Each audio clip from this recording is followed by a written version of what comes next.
Ever felt that you are on an emotional roller coaster that leaves you emotionally exhausted and confused? Don't worry, you are not alone in this.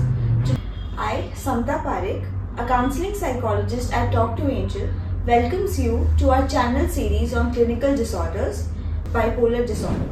Today we have Dr. R.K. Suri with us, who is going to talk about bipolar disorder and its treatment.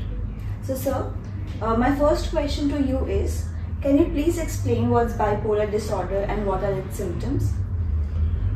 Thank you, Samta. When we talk about bipolar disorder, the first and the foremost thing is that it should have a period of extreme hypomania, mania, or the phase of depression in the life to be classified as a bipolar disorder. The characteristics of a bipolar disorder is mood swing. In common parlance, we also see that there is a decreased sleep, there is an increased fluency of talk, irrelevant talk, the person is agitated, excited, is having a certain psychotic symptoms like depression, or the feature of volatility of mood, hallucination, delusions, which are cardinal feature during the phase of mania. In the phase of mania, the elation or altered self-esteem, ideas of grandiosity, excessive talking is noted. And on the contrary, there is a phase of depression in which the person is not able to have a rational thinking, feel self-worthlessness, hopelessness, and also there is a decrease in the sleep, appetite, and altered self-esteem. My next question to you is, can you please explain how we can diagnose an individual with bipolar disorder? See, as I mentioned that bipolar disorder, cardinally there are three types of bipolar disorder. Bipolar disorder 1, bipolar disorder 2, cyclothymic, and there are other types of bipolar disorders also which are not so common. So if we talk about bipolar disorder, the first and the foremost, the distinction or diagnosis needs to be carried out by a trained professional clinical psychologist or psychiatrist. The methodology used for assessment of bipolar disorder, according to DSM-5, there is an increased elevation of mood, grandiosity, there is a decreased sleep, talking irrelevant, incoherent speech, agitation, and sometimes excessive aggression and violence. A specified test in the psychiatry, mania test as well as depression test, so which we need to carry out on an individual, which are self-administered. To rule out the other dysfunctions or reasons, sometimes we also carry out blood tests. So the evaluation has to be carried out by a psychiatrist or a clinical psychologist to be classified it as a bipolar disorder. Moving on to the next question, sir. Can you give some insights on the challenges that are faced by people living with bipolar disorder? Okay, so there are two types of challenges.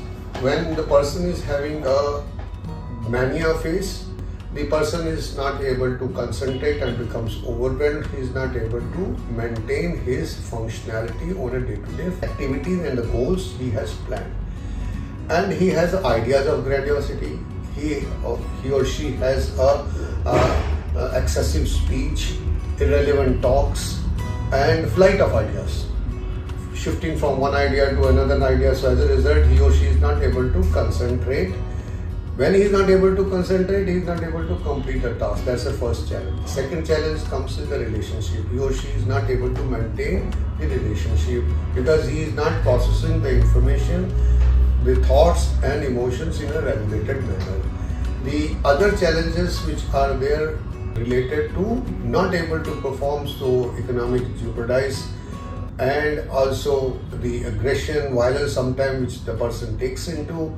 On account of it, there are excessive losses to the people. The other feature, the challenges which we notice that during the phase of hypomania or mania, person goes for excessive buying, excessive risk taking, or driving a car or at an excessive speed. So they are not able to take the risk in an appropriate manner. So these are the challenges which are individually facing. Similarly, the challenges faced by the family, they find that the person is not able to be managed properly and is not able to maintain and sustain good relationship. And they find it, the person is also having an associated, if it is associated with other symptoms of paranoia or fears of somebody hurting them, or they try to hurt them. So mania is a next state of excitement where the family members or the colleagues find them, it is difficult to manage them. So that's the management becomes a challenge into acute phase of mania. Similarly, acute phase of depression, one has to take into consideration that low feeling may not be self-harm, be protected, and all those people are vulnerable to commit any kind of self-harm. So an extremely depressed person should be taken with a challenge. That was very helpful, sir. According to you, what can be the treatment option for people with bipolar disorder? See, as far as the bipolar disorders are concerned, for an acute symptoms, we need to go forward for medication. And the common medication used for the bipolar disorder, one of them is lithium, other is sodium valproate, and then the SSRIs, the mood stabilizer or antidepressants, and antipsychotic medicines like Olinas or Acetone. Depending upon the symptom of a person, it is advisable to consult a psychiatrist for adequate doses to be defined for a particular patient for a better treatment of his acute symptoms. Once those acute symptoms are taken care of, then cognitive behavior therapy, family therapy, and dialectic behavior therapy, or the psychotherapy in general would be of a great help, not only to the person who is facing challenges, but also having a family or relationship counseling for the person and their families. Thank you, sir, for such an insightful and informative session. We'll see you in the next episode of our series.